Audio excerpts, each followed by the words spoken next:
Hi, everyone. I just wanted to take an opportunity to welcome you all. My name is Andrew D'Angelo. I am the Executive Director at the Center for Humanistic Change. Hi, Brandy, Juliana. I used to be the principal at Notre Dame High School, so I'm just giving a little shout out over there to one of our great guidance counselors. As a lifelong career educator, I was in education for 25 years, 7 of those as a principal, both on the elementary and the high school level. I know this is very important information for all of you, and I want to very much thank the folks from CASSP, especially Judge Faulkner, for being with us today and helping us spread some knowledge in our professional community. And then speaking of Notre Dame, since I still have an in there, the principal is gracious enough to allow CHC to use their beautiful new auditorium and meeting space for our February in-person consortium, which will be on February 13th. That's the Friday going into President's Day weekend. And we're going to be doing that on bullying, which is a much requested topic for our SAP Consortium. So save that date, February 13th, over at Notre Dame. And thank you all again. If we can ever be of assistance to you here at CHC beyond our SAP program, which Wendy is the manager of, we also have a prevention department and a mentoring department that we're probably present in all of your schools in 1, 2, or 3 different areas. So thank you all for joining us. Thanks for your partnership. And we'll turn it over to you, Wendy, and to the folks from CASSP. Thank you, Andrew. And thanks, everybody, for joining us for this fall consortium. I'll put a link in the chat for our survey for you to fill out at the end. I'll send certificates out to everyone who provides me with the survey. The certificate is for 2 training hours. Unfortunately, there was a last-minute change, and we don't have Northampton County CASSP represented today. But in the chat, we're going to have contact information and flyers so that you have that information for Northampton. I'd like to start now and introduce Mary McGonigal, Director from Lehigh County Integrated Services. Mary, it's all yours. Hi, I'm Mary McGonigal. I'm from Lehigh County Integrated Services. We are part of the Department of Human Services here at Lehigh County. We do many different things, but I'm going to start out with some of the multidisciplinary teams that we are involved in. We work with human trafficking team, the homeless team. We have Plan of Safe Care. We're on the hub. And then here internally, we run a Department of Human Services cross-system team. And that is where we bring together Lehigh County Adult Mental Health, Lehigh County Drug and Alcohol, Lehigh County Aging, Children and Youth, our team, Juvenile Probation. And I'm sure I'm missing a couple other county folks that sit on that team, but we review all of the complex cases here in Lehigh County in that forum. Then we're also part of CASSP, which is the Child Adolescent Service System program. And that has 2 branches to that. One is placement authorizations. And later on, Gwen will talk all about that to you and explain what that is.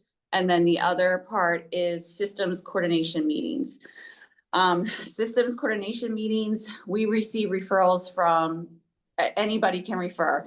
Parents refer, the schools refer, children and youth refer, anybody can refer for that type of meeting. But what we do once we receive a referral for that service, which is voluntary, families have to agree, sign a release of information to work with us. But once we get a referral and the family would like to work with us, we start by meeting with the child and their parents and finding out what some of the needs are, and then working to develop some goals that they would like to work on. Sometimes this can involve truancy.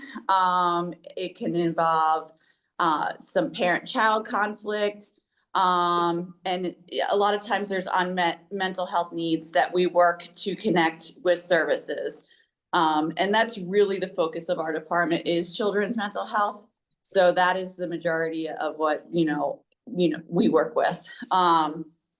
So once we meet with the family, then we'll pull together the community resources, the school people, whoever's on their team to have a meeting and work collectively towards some of the goals that the child and their family have identified. We can have follow-up meetings from the initial meeting, but there's a lot of checking in between any kind of meeting, just to make sure that each support that was identified is lined up and working for the family, that it's a good fit, and just brainstorm anything else we can to do to support the family. A lot of times it's not just the traditional mental health service we're putting in place. It's also, you know, maybe some kind of recreational activity out in the community, or, you know, their church group, or, I mean, the sky's really the limit of what the teams come up with that will work with the child. But for example, if they want to improve their attendance at school, we'll have the school on the meeting and develop what anything we can to what the barrier is to getting to school. Sometimes it's depression. Sometimes it's, you know, an issue they have with other peers at school. You know, there's many different reasons of why they might not be going to school, but we'll really break that down and measure in baby steps on how they can improve their school attendance. So that's one thing I think would be very helpful for schools. We also have liaison services. So there's 6 full-time people on my team, and then 2 part-time people, and then we have 2 bilingual supports. So we have liaison services to the 2 high schools in Allentown, and then also to children and youth. So we really work hard to try and get families and their children connected with services as soon as possible. So any referral that's coming into children and youth that really is flagging a mental health need, they're sending that over to my team, and someone's going out to meet with the family to provide some education and get them connected to an outpatient mental health service, and anything else they can think of that would be a good idea to help the family.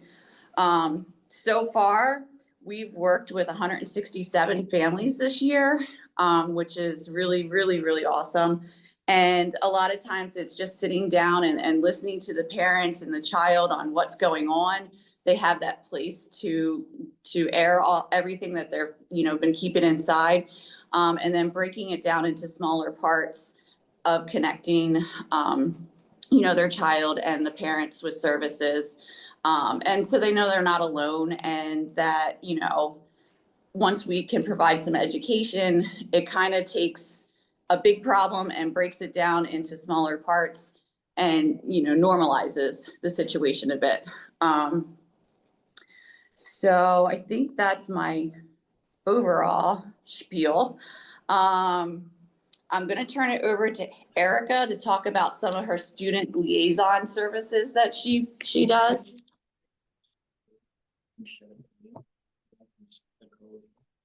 Wendy, do you have a code that Erica can put in? We only have a link. For the Zoom One link? second. Yeah. She can't get in? Well, we need a code. You only sent a link. I think we're gonna do SAP 2025. What is it? Say it again. SAP 2025.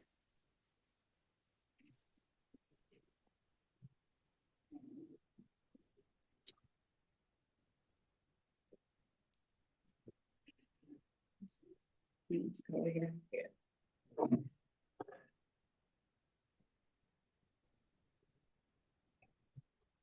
Yeah, that didn't work. But my name is Erica. I do the system coordination meetings. I'm mostly assigned to DRF. And what happens is they send us a referral if they see a student in need for any connecting of services for mental health, truancy, some housing situations, supporting the family. We do a wide variety of things. And Once we receive the referral, we reach out to the family and the student. We have meetings. We have one big initial meeting and we attempt to build a team for the student and the family and connect them with the services. Then we do follow-up meetings as needed. So we're basically community connectors, provide support for the family. I also do cross-system meetings, which are our internal meetings here in the building at the county. Those are more complex case meetings. We bring them in, we discuss them, and again, do the same thing as providing support and trying to come up with a plan for success for some of our really tough cases. That's it. You wanna see if Judge Faulkner wants to talk, and then we'll talk about what Gwen does. Hi, Joey, I see a chat. Any of you guys can jump in who have, who deal with me. I see that's from Dira, so I don't know, Joey, you could jump in. All good things, all good things. Erica has a tremendous connection with our students and our families, and it always helps us work towards solutions. You know, we look at the holistic student and then we build the solutions from there. So we are tremendously blessed to have her. Thank you. Judge Faulkner, Mary wanted to know if you wanted to jump in as well. Hi, good afternoon. My name is Michael Faulkner. I'm a magisterial district judge in Upper and Lower Macungie Township, as well as Albertus. So my school district is the East Penn School District, as well as the Parkland School District. I have multiple elementary schools in the Parkland School District, as well as the East Penn School District. And I also have both of the middle schools in the East Penn School District. So from my experiences, I was getting truancy cases, and from the middle school mostly, and the child was coming in, and when I spoke to the children, the parents in the school, it was very readily apparent that the child had mental health issues or concerns. And I wasn't exactly sure how to deal with that. So I reached out to Judge Steinberg. He's a common pleas judge, so he would be a step above me. And I explained to him what I was running into. And he said whenever he has any of these issues in common pleas court and juvenile court, he always reaches out to Mary's team, the systems coordination team, and they seem to be the problem solver for him. So I got their contact information and I started reaching out to them. Sometimes I reach out to them after a hearing. Sometimes I reach out to them before a hearing if I have information prior to and ask them to attend. A lot of times the child has mental health issues and some of the parents want to help. They all want to help, but some of them are kind of frozen, for a lack of better term, and they're not taking any steps to help their child.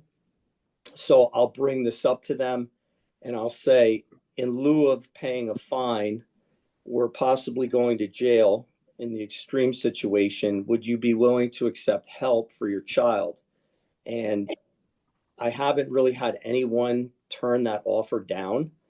And so then I refer them to this CASSP team, and I'll explain to them what exactly I'm seeing or what I was told in court. And sometimes I'll know where they should be directed. And sometimes I honestly don't have an idea of what resources or services are available to them. But the CASSP team always knows exactly what to do. And so they'll take over from there. I'll continue the hearing normally for 45 to 60 days.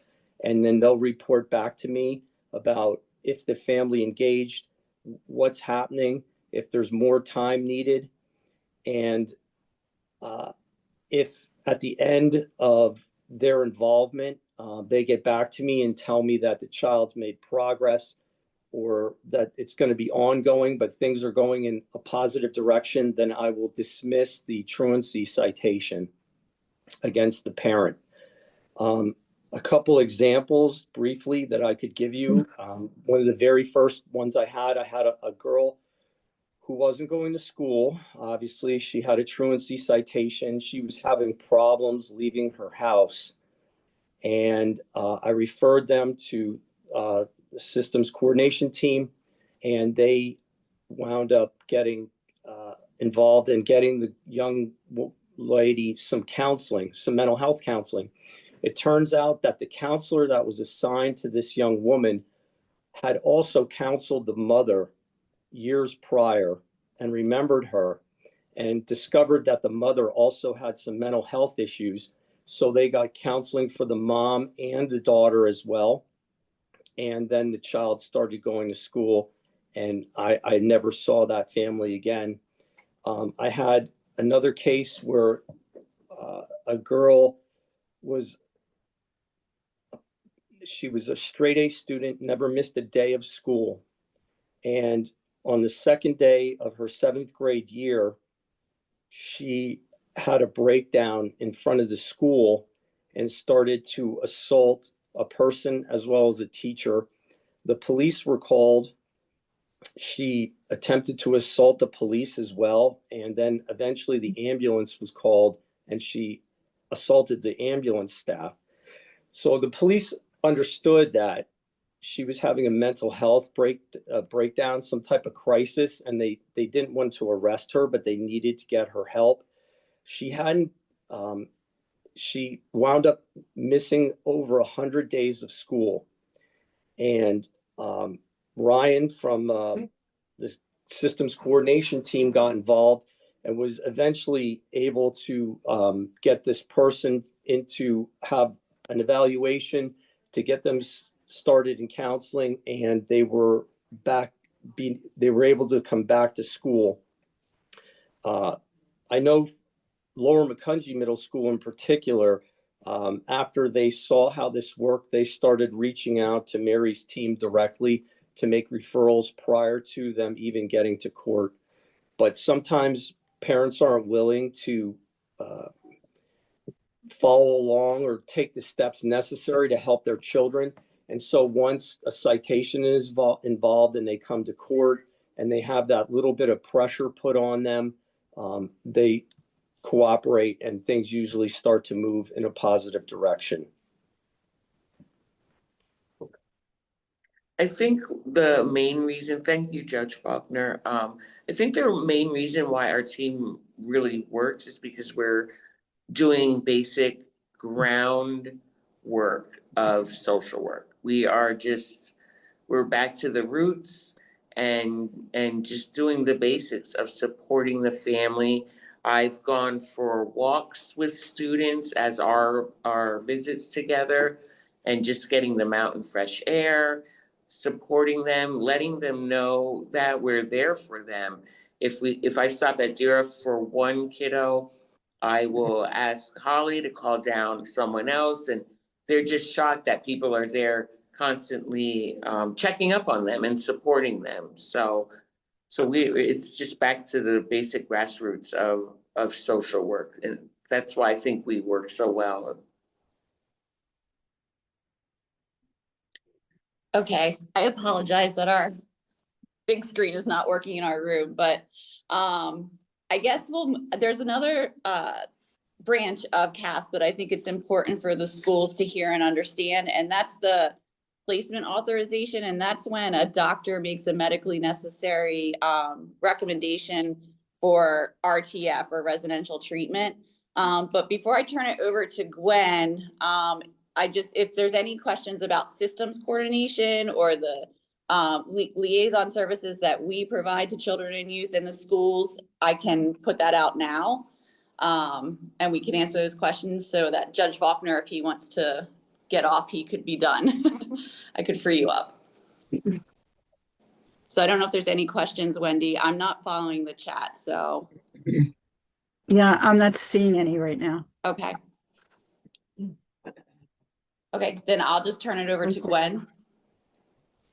Thank you, Judge Faulkner. To talk about placement authorization. Hi, everybody. I'm Gwen Millets. I do the placement authorization portion of CASSP. Many of you have seen me around. I have done system coordination meetings before. I do them occasionally now. You might have gotten requests for IEPs from me or been on other meetings and received a Zoom link from me asking you to join one of my meetings. I think what's great about our team here too, in listening to Erica and Mary, is that while we're all housed in the same spot downstairs, we all tap into one another whenever we have a question, concern, issue, need more support, need ideas. And I actually sit right next to Erica, so I also hear all the great work she does as well. So I think that works really well for our team, and I'm grateful that we're there to support one another. And if at any point that anybody has any questions and you just don't know where to go, reach out to one of us. You know, when in doubt, just reach out. It's fine. We will connect you to the right person or see that you get connected with whatever you need at that point, whether it's throughout DHS or if it's even in our office. If you're like, listen, I can't get Erica, you know, I forgot her number, or I don't have her email, and you remembered my name, reach out to me and I'll be happy to connect you with her too. Like Mary said, I do the placement authorizations, and that is, that's something a little bit different than the system coordination. It's still a CASSP meeting. I still get everybody together. But when I start my meetings is when I get a recommendation for a residential treatment facility from a psychiatrist. It's important to remember that when a psychiatrist makes this recommendation, those evaluations are only good for 60 days. So I have to kind of move quickly with my meetings to get everything set up. And it's important to know as well that with that recommendation for RTF from a psychiatrist, we also need the child to reside in Lehigh County, and they must have Magellan insurance. If you're not sure if they have Magellan, or they don't, or they do, you know, you can reach out and we can get them connected and teach the families the way to go to get that type of insurance. But it's important to know, in order to get to me, it's a member, a resident of Lehigh County and Magellan insurance. And then of course we have the psychiatric evaluation with the residential recommendation. I then facilitate and coordinate those meetings. Usually, if you are a provider that sends me that recommendation and evaluation, I will send you a whole slew of paperwork back to fill out, including releases. And I take you through that process step by step, because it is a lot of paperwork, and you know, things have to be just so for certain things. And I will take you through that process, make sure everything is completed appropriately. Once that is done, I will coordinate that meeting and I will facilitate that meeting. And usually those meetings are always on Zoom, because this way more people can come. And they can stay on those meetings for however long they are able, because I can work them in and get that information. During that time of coordinating, facilitating, having the meetings, I also connect with the family just to make sure that they are receiving what they need to receive during that period of time. If a child does get if a child's funding is approved for RTF, I will follow that child. I will case manage that child throughout their stay in RTF. I will also make sure that upon discharge, they have appropriate discharge services and work in coordination with that residential treatment facility. I will provide suggestions. I will link them up with any services that they may need at that point in time. And then after discharge, I do a quick little follow-up with the family or the child or whatever the situation is, just to make sure things are going well and they don't need anything additional. I think there's so much that goes into that CASSP process that it's almost like you have to be a part of it to understand that. But from the school's perspective, usually the school is on my meetings to talk about school performance, grades, behaviors. I do request IEPs, and obviously there are applicable releases of information that I have there as well. And I think it's also important to remember, while we're going through any CASSP process, Pennsylvania has 67 counties. And each county may run CASSP a little bit differently. So what we have here in Lehigh County may be different than what you're seeing in some of the other counties that you work with. So I just want you to be aware of that. We do wonderful things with CASSP across the state, but it's just different with each individual county. You might see some things that are similar, but overall, I think, you know, we do a great job with that. And just to throw out there too, just to throw another wrench in there, if a child does have Magellan insurance and you are looking for some type of services in Lehigh County, you might have heard that some of our services with outpatient or outpatient treatment, intensive behavioral health services, family-based services. We have partial hospitalization programs through Magellan, and also, you know, your psychiatric inpatient hospitalizations, and also residential treatment. If you have any questions about any of those types of services or who funds what, please reach out. We'll be happy to go through that with you and how to get those services. I also want to remind the team too that Lehigh County does have respite services through Concern. And all of that information is on Concern's website. You can go there and your families can refer themselves for respite services. That referral is toward the end of the page on Concern's website. So I wanted to throw that out there as well too. And like I said at the beginning of this, if you ever have any questions about all of this, because this is a ton of information, just reach out. Any one of us can take you through that process or direct you to the correct person who can talk about it and to get you the assistance that you and your families need. So that was a quick overview of what I do. And if there's any questions, please let me know.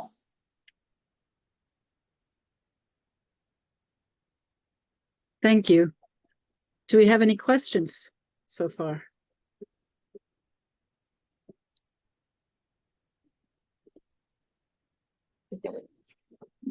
Mary, is that everybody? That's everything. That's all our information. It is a very brief overview and was Upload everything.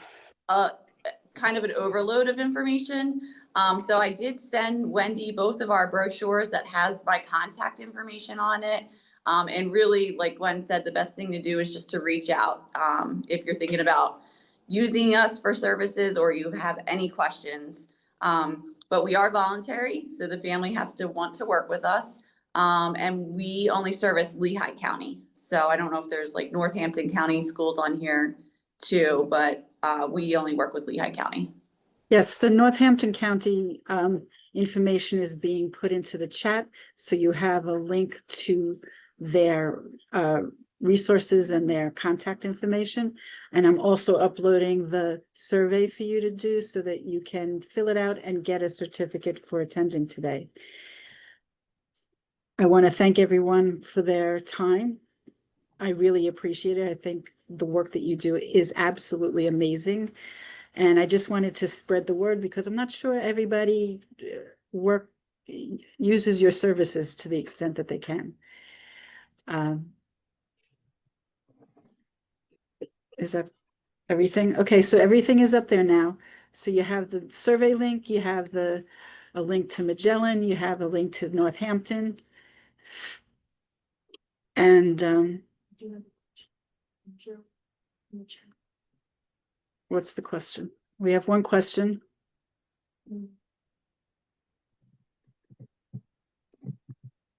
Parents are supposed to go through the CASSP process because it started the county ways to approach this with families. Hold on. It's above what I said. It's at the bottom. In the chat or above what we said.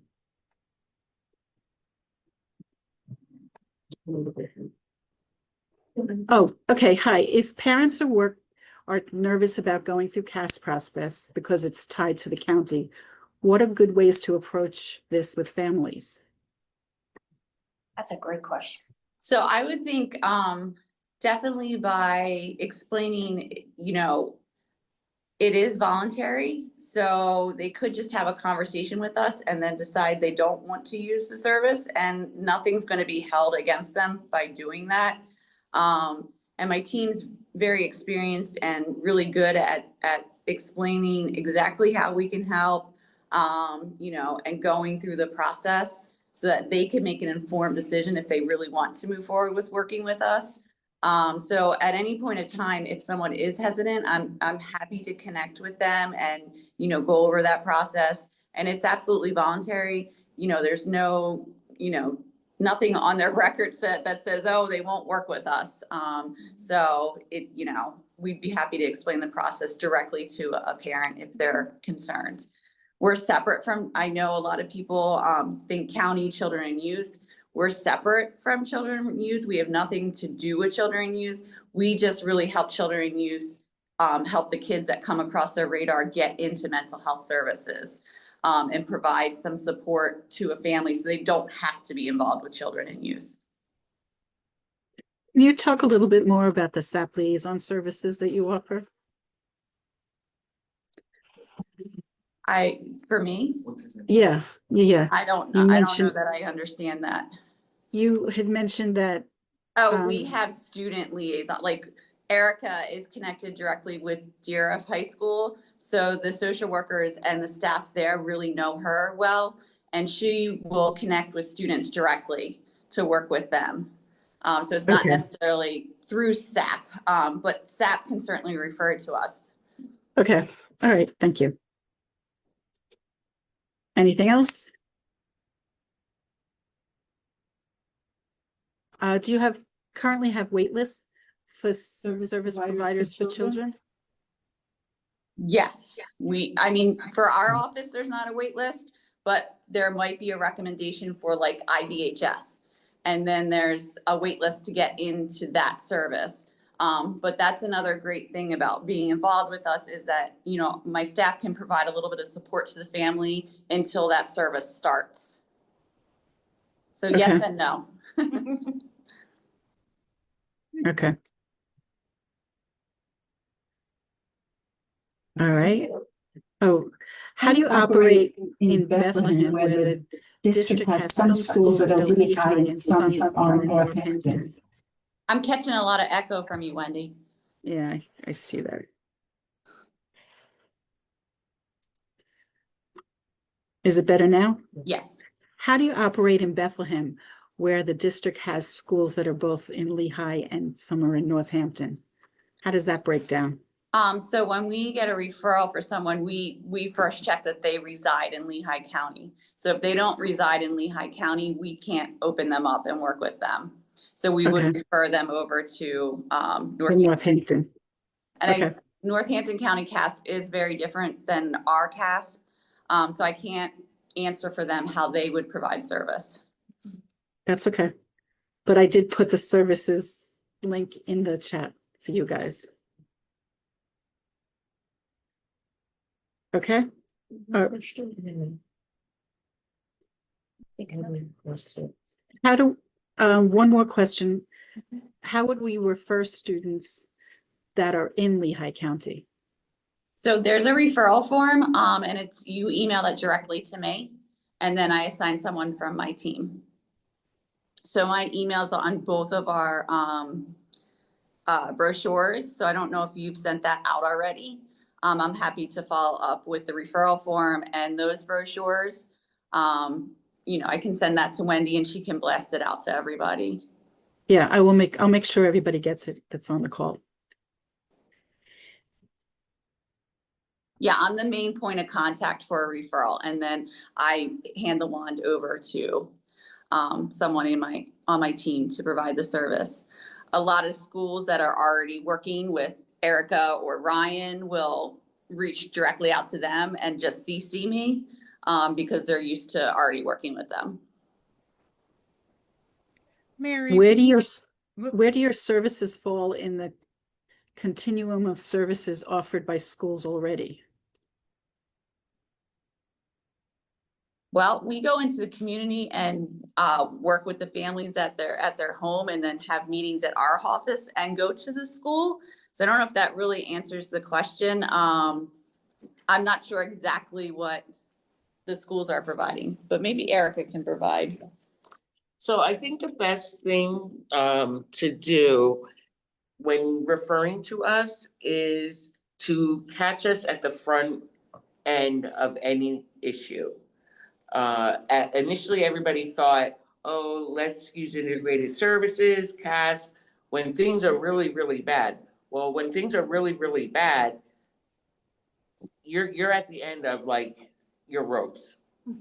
We're not miracle workers. So if it's already really, really bad, it's gonna take a lot to fix it. And I mean, we just don't have the manpower or the powers to do that. So the best thing to do is, especially in 9th grade, that's when the kids are coming, like I'm speaking because of high school. They're coming into the school, you're seeing a lot of truancy, a lot of mental health issues, and just seeing that the kids need support. So it's best to reach out to us right in the beginning, and we can provide support throughout that entire child's high school career, and hopefully see them to the end of graduation. We've had many, many success stories of exactly that. And if it is middle school or younger, just like Mary said, reach out to her. That is the best time to catch us, is very early on, so that we can support the family and guide them in the right direction. Yeah, and we do get a Okay. lot of referrals from the middle schools and even the elementary schools. So we're working with all ages. So that's 0 all the way through till they're 21. Okay. Another question is, we have a couple. Is this different than, for example, Valley Youth House Services? They also work with the family. Yes, so it is different. We're kind of a bridge. So Valley Youth House is one of the providers we would refer to for a family. It might be family-based, it might be a peer specialist. They have many different services within themselves, within Valley Youth House that they offer. So we'll link that. That's one of the providers we might link a family to for services. Okay.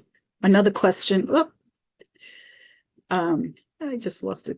Does the homeschool have to refer to CASSP? For example, LCTI services 9 different districts, but has its own SAP team.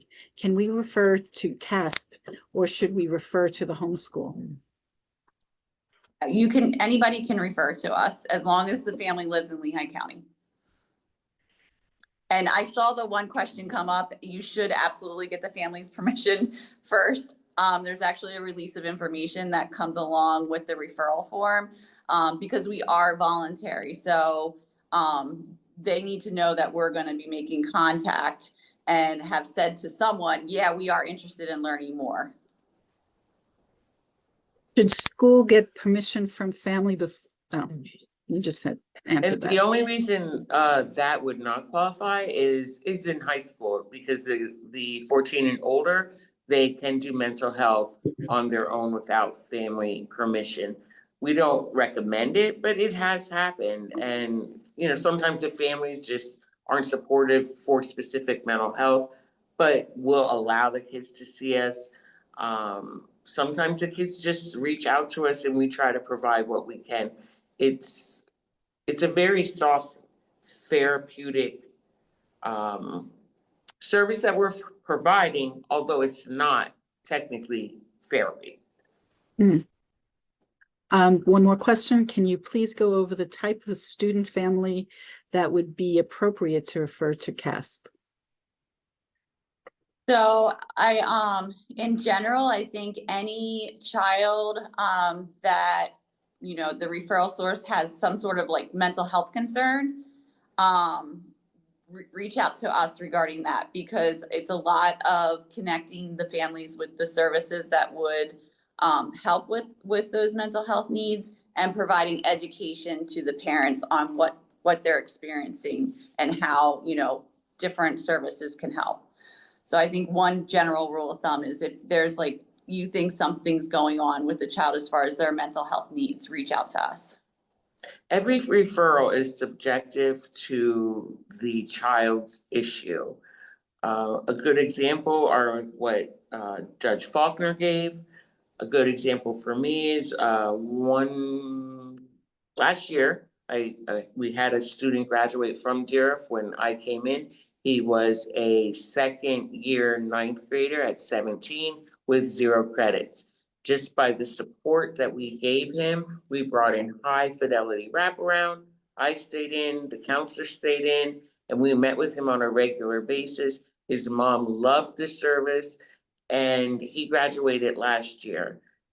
His mother actually became an employee of High Fidelity Wraparound because their motto is going through the process of High Fidelity Wraparound, and it is personal experiences.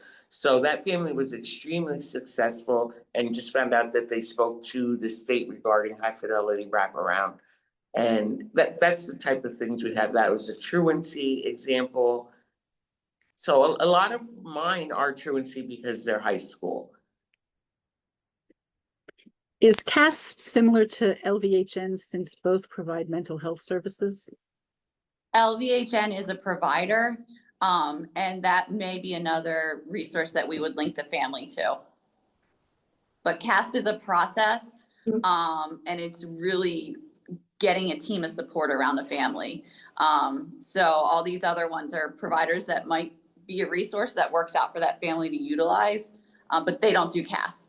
Lehigh Valley Health Network does not do CASSP. If a family already has K&S services from truancy, citations, etc., what else could CASSP offer? We actually get referrals from KNS to pull together the team of people that are around the child and brainstorm other ideas, because KNS, working with them, it's not quite working and they need more support to meet the family's needs. And KS has an end term. They try to get in, they work hard, and then they get out. We like to say that we do that, but it's totally up to the family. If they don't want our support after we've made connections, we will step out as well. But almost all of our families do like our support and we stay in, and we might go from monthly meetings with the family and just keep dropping it down until the goals are finally met. So you're really in for the long haul with the family.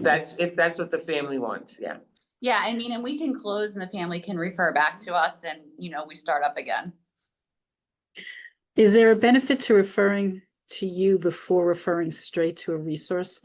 Could it speed up the referral process?